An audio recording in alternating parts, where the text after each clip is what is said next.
Celebobo Studio.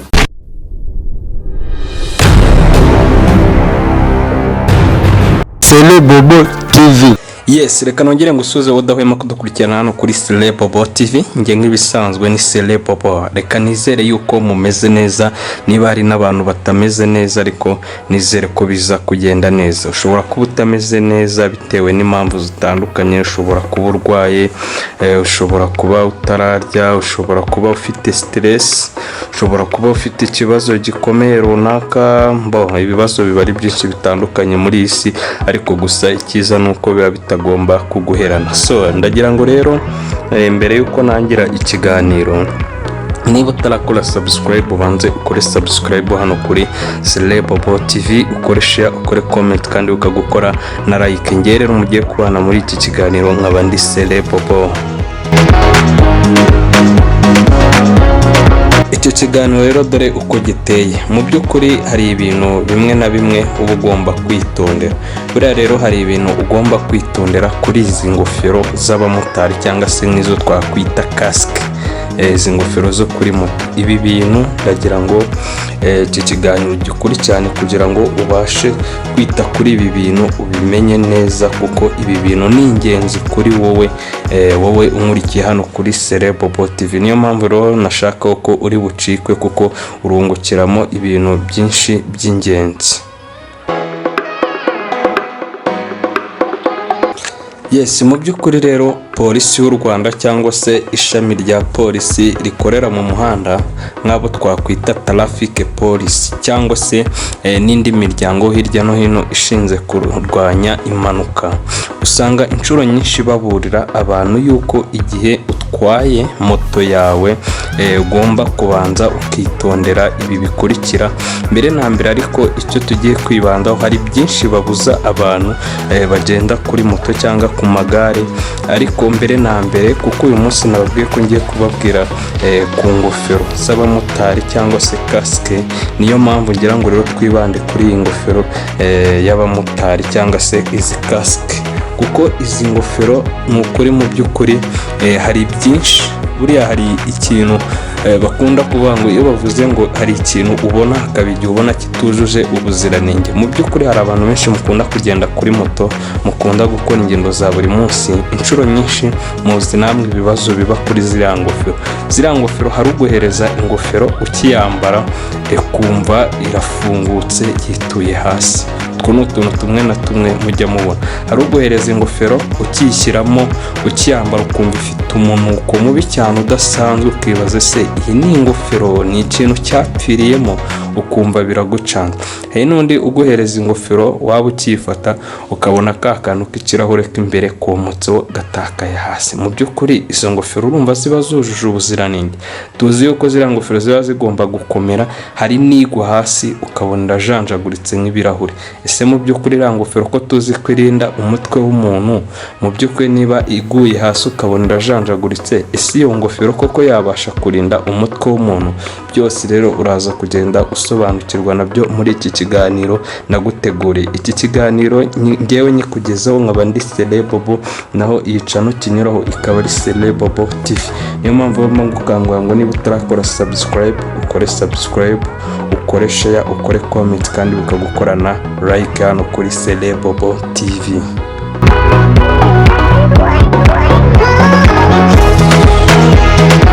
Yes, dore rero ibintu by'ingenzi mbere na mbere ugomba kubanza kwitaho igihe wowe uteze moto y'umumotari. Niba uhagaritse umumotari mu muhanda ushaka ko agutwara, mu by'ukuri hari ibintu bimwe na bimwe uba ugomba kubanza kureba ko byuzuye. Tuvugisha ukuri, buriya ugiye gutega umumotari ukabona imoto ye irimo ipine rimwe ry'imbere, inyuma nta ririmo, ntabwo uwo mumotari wamutega, bitewe n'uko hari ibyo we aba atujuje. So rero n'ibindi ndagira ngo mbikubwire mbere y'uko uzajya ujya kuri moto, uzajya ubanza wite kuri ibi bintu, kuko ibi bintu ni ingenzi kuri wowe. Nubyitaho rero bishobora kuba byazakubera byiza cyane kurushaho, kuko impamvu ni wowe uzaba uri kwikorera. Ntuzavuge ngo nuko ngo umumotari ari we wenyine uri kureba, kuko uyu mujyi wacu wa Kigali cyangwa iki gihugu kirimo abamotari benshi cyane. muri icyo gihe rero nubwo mvuga ngo hari igihe ubonamo umumotari umwe ukaba ari urembuje, ntabwo bivuze yuko ari we wenyine ugomba kugutwara, kuko abamotari bose baba baje gushaka amafaranga. uwo igihe ubonye atujuje ibyo ukeneye ushobora kumureka ugafata undi mumotari, nk'uko ari byo bigaragara yuko nyine icyo gihe niba ufashe undi mumotari wujuje ibisabwa, niyo umuhaye amafaranga aba yaririye ukuri. So rero hari ibintu bimwe na bimwe uba ugomba kubanza kugenzura. Igihe umumotari aguhereje kasike ye, mbere na mbere banza urebe ko iyo kasike itamenetse, kuko hari abamotari usanga bafite kasike zamenetse bakagenda bazidodesha insinga, ukagenda bakugura udusinga dutoya.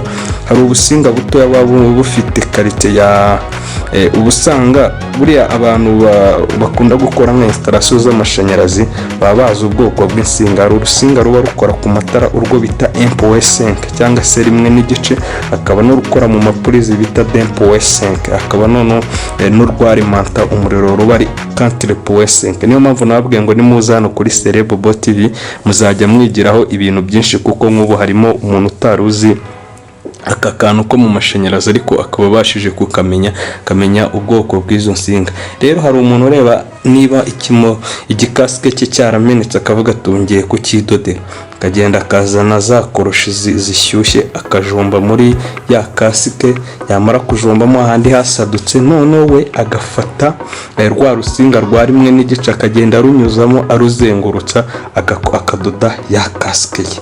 rero we banza ugenzure nubona umuntu aguhereje iyo kasike imeze gutyo, kandi bo ahantu babera abagome bafata kasike nzima bo bakaba arizo biyambarira, barangiza bakagwa cya kasike cyangiritse kugira ngo igihe mugwanye we abashe guhagurukira ari muzima, wowe yahaye rwa rukasike uhashaka ukameneka umutwe, kuko wibyo ntabwo ababyitayeho.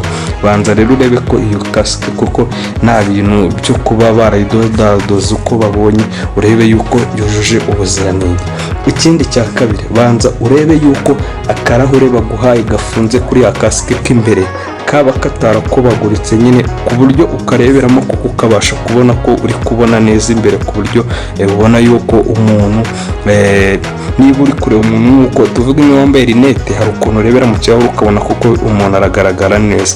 rero nawe banza urebe ko kiriya kirahure kiri kuri iriya ngofero y'abamotari kigaragara neza, kuko hari igihe umumotari nawe ashobora kugutwara wenda yanasinze utabizi, ariko icyo gihe igihe uri kureba neza imbere ushobora kuvuga ati urimo uragenda nabi, genda neza, kubera yuko muri cya kirahure uri kubireba neza. igihe rero gutwaye n'ubundi utari kuhareba neza imbere, nawe ubwawe uzaba urimo wikururira ibyago.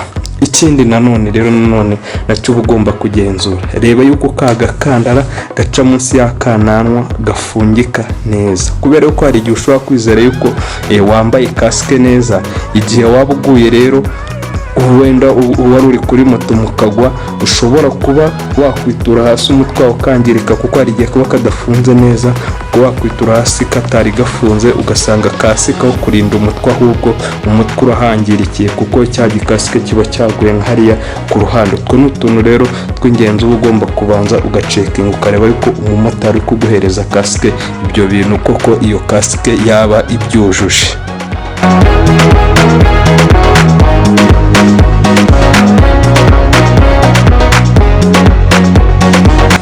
mu by'ukuri ejo bundi rero ari igitangazamakuru kimwe na ndimo soma, si ngombwa ko ndi bukivuga hano kuko ngewe ntago namamariza ibitangazamakuru byose mbonye, ahubwo icyo gitangazamakuru na ndimo somaho ni igitangazamakuru cyandika bita Celebobo TV. icyo gitangazamakuru rero nabonyemo uko barimo basobanura umuvugizi wa polisi ishami rikorera mu muhanda, uyu ni CP Emmanuel Kayigi, nawe yarimo atanga ubusobanuro avuga ukuntu mbere yuko byibura abamotari bajya mu muhanda bazajya babanza bakareba yuko kasike zabo bafite sujuje ubuziranenge.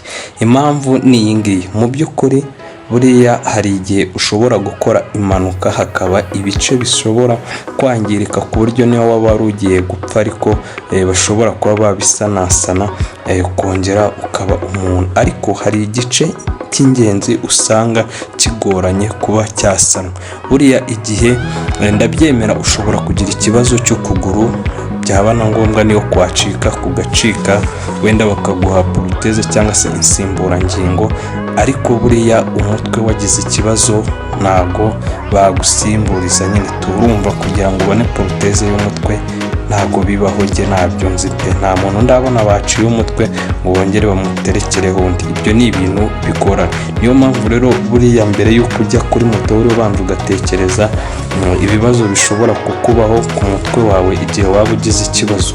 Mu by'ukuri wakwemera naho wari gutega washaka ukagenda n'amaguru. Niyo mpamvu inshuro nyinshi uzajya ubona abantu bamwe, hari n'igihe twe ujya kubona ukabona twari tugiye gutega moto ariko twabona uburyo itujuje ibikenewe tukayihorera, ukabona turi kwigendera mu muhanda, ukavuga utaba abantu rero barakubiswe ntibanatega. Oya, hari impamvu. Buriya gutega ni ubushake bw'umuntu, kuko n'ubundi gutega byo ntiwabibura, kuko hari inshuro nyinshi ushobora kugenda wananiwe bikaba ngombwa yuko utega, ariko hari n'igihe nanone ushobora kuba ugiye muri gahunda zihutirwa ugatega, ariko ntibivuze yuko igihe zitihutirwa ushatse uba ugomba kugenda n'amaguru, kuko buriya uri no muri siporo bigatuma umubiri wawe umererwa neza. Rero nibyo uyu muyobozi CP Emmanuel Kayigi nawe yavugaga ati buriya ushobora kugira ikibazo cy'ingingo zimwe ukenda kuba wanapfa, ariko bagasanasana ukabona urongeye umerewe neza. Ariko igihe haba habayeho ikibazo cy'umutwe,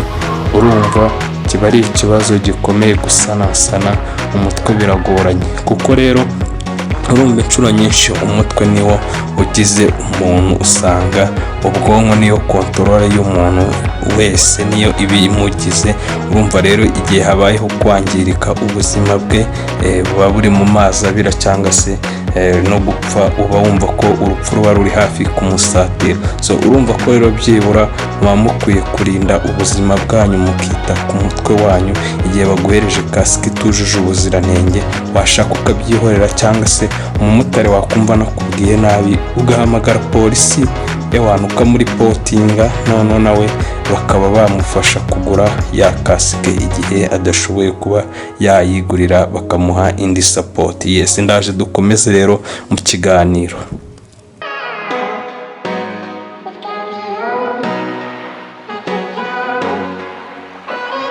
Yes, narababwiye rero ni ngewe ngiye gukora ikiganiro nk'iki ngiki, ndabanza nkareba mu bindi bitangazamakuru byo hirya no hino, nkareba hano mu Rwanda, nkareba muri East Africa, nkareba muri Afrika yose, nkajya no ku mugabane w'i Burayi nkareba icyo baba bavuga kuri ibi bintu, bitewe n'ikiganiro ngiye gutegura ndabanza nkasesengura.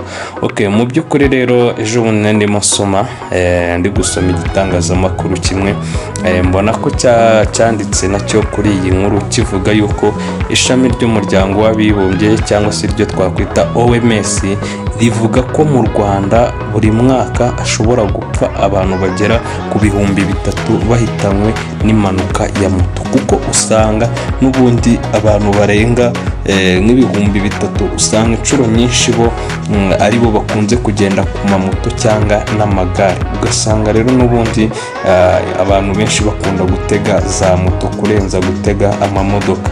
Niyo mpamvu rero usanga inshuro nyinshi impanuka zikunze kuba, usanga zikunda kuba ari iz'amamoto n'amagare. Murabizi yuko inshuro nyinshi nk'abantu mukunda kugenda muri imihanda za Kigali, mujya mubibona inshuro nyinshi, hari utambuka ugasanga umumotari imodoka iramukubise, ugasanga umunyegare aguye muri borodire, ugasanga umunyegare yitambitse, amamoto byose ugasanga biragonganye. Rero kuba barakoze ubusesenguzi nabo bakagaragaza yuko buri mwaka ashobora gupfa abantu 3,000 kandi bicwa na moto n'amagare, urumva uko ni ikibazo kiba kitoroshye. Niyo mpamvu rero tuba tugomba kugeramo ubushishozi, kuko hajemo uburangare bwinshi none byazikuba kabiri, ugasanga buri mwaka harapfa nk'ibihumbi 6.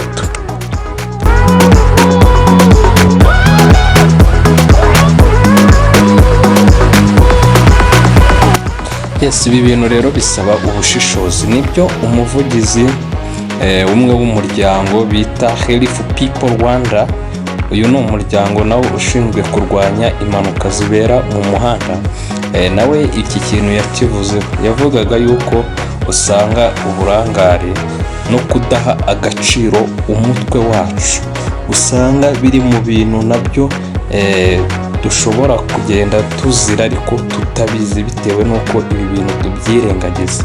Njya mbibona hari igihe ujya kubona ukabona nk'umukobwa mwiza cyangwa se umudamu mwiza. Impamvu mvuga ko ari beza ni ukubera yuko abakobwa bacu b'abanyarwanda n'abamama bacu b'u Rwanda muri beza cyane pe, musa neza na disipurine mugira ni nziza. Ariko ikibabaza ni uko ujya kubona umumama cyangwa se umukobwa avuye muri salo gukoresha umusatsi, avuye kwisukisha, ariko bamuhereza kasike ukabona yanze kuyifunga, yanze gufunga kariya kagozi kayo kaba munsi y'akananwa, ahubwo ukabona we yazamuye amaboko abiri, yafatiyeho kasike gatoya kugira ngo wa musatsi we utaza gupfa kubera yuko avuye kwisukisha. None ubwo urebe ibibazo bafite, yicaye kuri moto, nafashe neza kuri moto nk'ahabugenewe gufatwa, ahubwo we yifatiye ka gakasike agafatiyeho hejuru. Ubwo urumva mu by'ukuri sanayifashe ngo akomeze, kuko buriya moto inamucugushije neza wabona kasike itakaye, ariko we ngo arinze yuko wa musatsi we, akibaza yuko uwo musatsi ugaragara ko ari mwiza bitewe n'uko uri ku mutwe muzima, kuko umutwe ufite ikibazo n'ubwo bwibone bwawe ntago bwabasha kugaragara. So rero ujye ubitekereza, wibaze yuko nubona wakoresheje umusatsi ukumva udakeneye ko hari bujyemo kasike, jya utega tagisi vatiri, n'ubundi amafaranga uyafite utahe neza, ariko ureke gushyiramo ka gakasike ugenda ugafashe, burya uri kwibara yuko nawe utari bugere mu rugo amahoro. So ariko rero ntabwo mujya mupfa kubimenya, buriya ubimenye wazajya ubiha agaciro.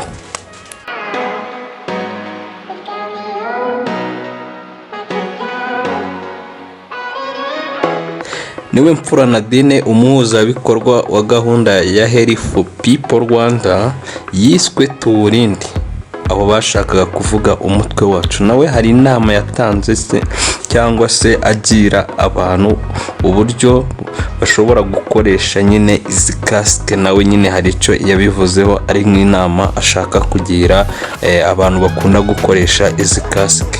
Niyo mpamvu ngira ngo nawe ngende nza nkubwira izo nama nawe yatanze ku bantu. Ariko mwihangane, nanarwaye gripe, murumva nari kuvuga murimo kumva yanzonze wa ntarwaye, ariko nyine kari agaciyemo, ndaje mu kanya mbabwire izo nama nawe Nadine yatanze.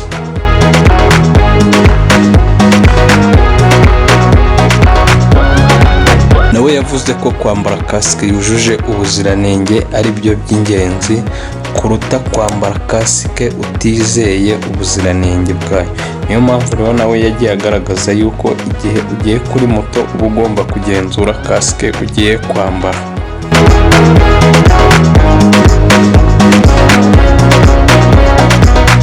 Ubundi mu birango by'ubuziranenge byemewe cyangwa se bigaragaza ingofero ikomeye harimo nk'icyitwa donti, hakabamo icyo bita ese, hakabamo icyo bita sineri, hakaba n'iyo bita sharupe, hakaba n'iyo bita azi, ariko hakaza akarongo kaberamye nzi S 1698 niyo bita G1S.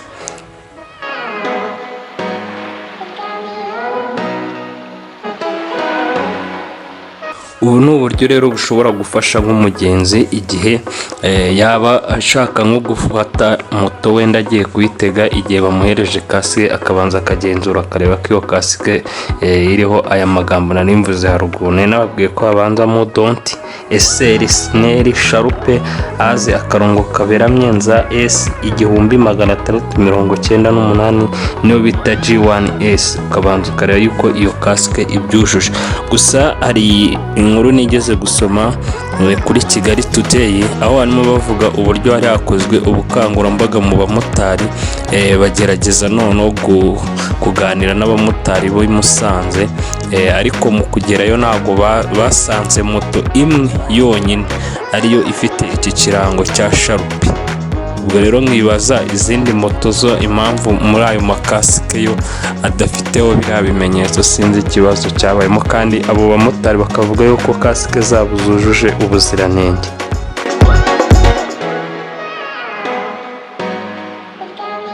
Ubundi mu buzima busanzwe rero ingofero z'abamotari cyangwa se iz'abanyamagare ziba ari ingofero zigomba kuba zikomeye kugira ngo igihe yaba iguye hasi ntibashe kugira ikibazo cyo kwangirika.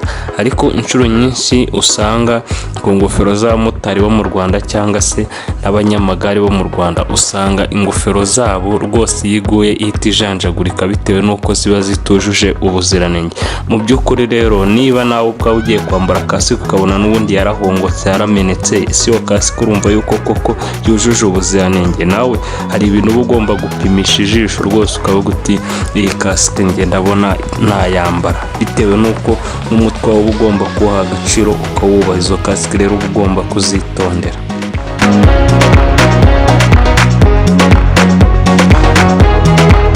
Yes, reka rero noneho turebe uburyo twafata se nk'umwanzuro cyangwa se solution ya nyuma cyangwa se conclusion kuri iki kibazo.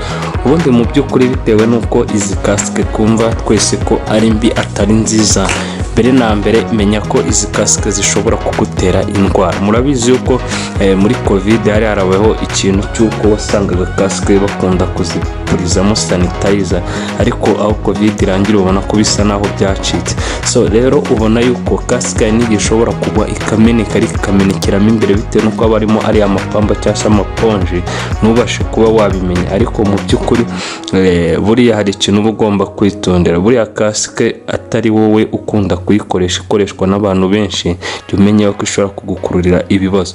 Rero ngiye numva umwanzuro twahurizaho kandi muzumva uko n'abandi ariyo nama bashobora kuba bakugira. Buriya nuko ubishatse wakwigurira iyawe kasike, kuko kasike usanga zitanahenze. Kasike ishobora kugera mu bihumbi 20-30 gutyo, ushobora kuyigurira iyo ari iyawe. Urabanza ukayigenzura neza ukareba ko idapfa kumeneka, ikindi kandi ukanayikorera isuku kandi byongeye kuko aba ari iyawe wikoreshereza, nabyo biba ari byiza cyane. Igihe rero wazajya uba wigiriye ku rugendo ukikoreshereza kasike yawe kuri moto, ntacyo bitwaye kandi si byaba binagize uwo bibangamira kuko aba ari kasike yawe wikoreshereza. Ngiye numva uwo ari wo mwanzuro, nawe urambwira uko ubyumva hano muri komenti.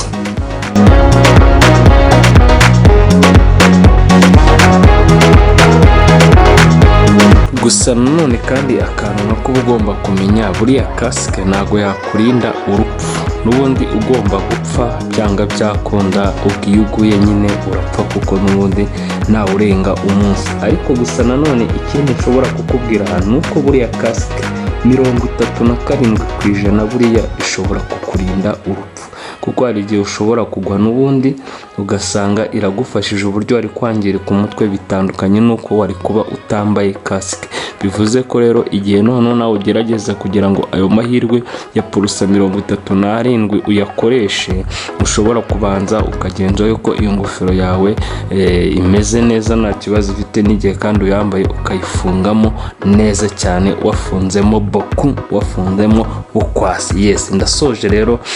Mu gusoza ndagira ngo mbonera kubabwira ngo abantu mwese mwankurikiye mwumvise iki kiganiro, abamotari mwese ndabashimiye mwabashije kugikurikira, kuko hari n'igihe ugishyiramo ucyumvise aba ari umumotari agahita kupa akavuga ati mwana ibi ntabwo nkeneye kubyumva. Gusa ndabizi yuko abamotari namwe mugenda muhura n'ibibazo byinshi. Buriya abamotari murabizi yuko imvura iguye iri mu bintu bibabangamira mu muhanda, kuko iyo uri kuri moto uri kuyigendaho, iyo ikijojoba kikuguyeho rwose ugira ngo ni igishirira bakwashije cyangwa ibuye, kiba gifite uburemere bukabije. Ugasanga ikindi nacyo kibazo bakunda kujyana nacyo, buriya abamotari benshi ukunda kubona baba bambaye amakote y'imbeho. Buriya iyo ari kuri moto atwaye nk'iyo ari mu gitondo rwose kubera umuyaga wo kuri moto usanga aba akeneye ubushyuhe, niyo mpamvu ubona no kuzuba baba biyambariye amakote bo, kuko n'ubundi bakunda gutwara bameze nk'abari kuguruka. Usanga ikibazo cy'imbeho kibazunga. Ikindi kintu nanone usanga abamotari bahorana ni ikintu cyo kugira umwanda. Buriya abamotari benshi usanga bakunda kugira umwanda bitewe n'uko abyuka mu gitondo ajya mu kazi, n'abakora nijoro, ugasanga kubona umwanya wo kwiyitaho, kereka nk'aba bafite nk'abadamu basiga mu rugo wenda bagasigara babitaho, cyangwa se ari nk'abafite abakozi. Ariko inshuro nyinshi usanga bagaragazamo ikintu cy'umwanda. Abamotari n'abashoferi namwe ariko nuko namwe tuzabavugaho buriya.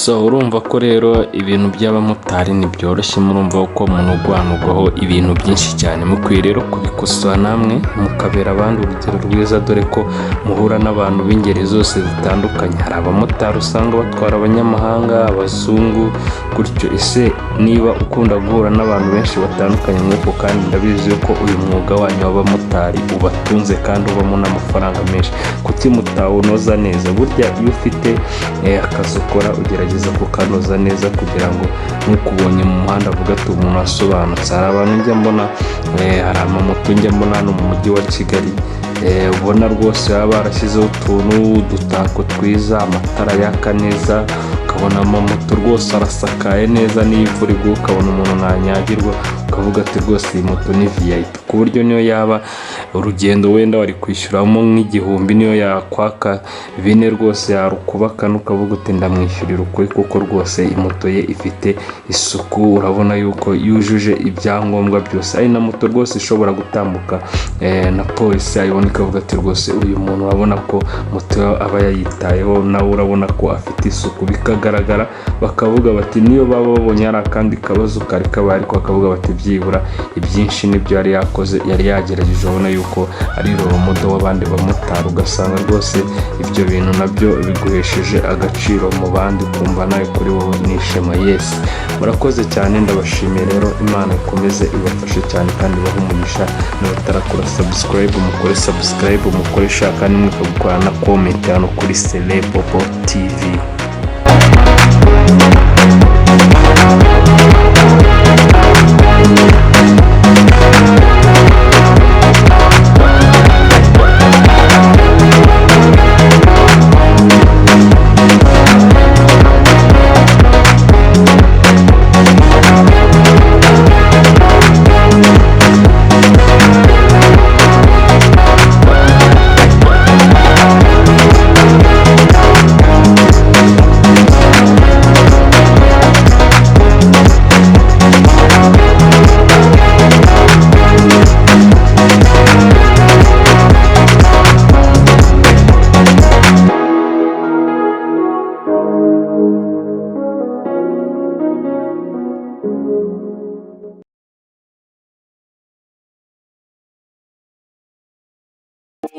I need every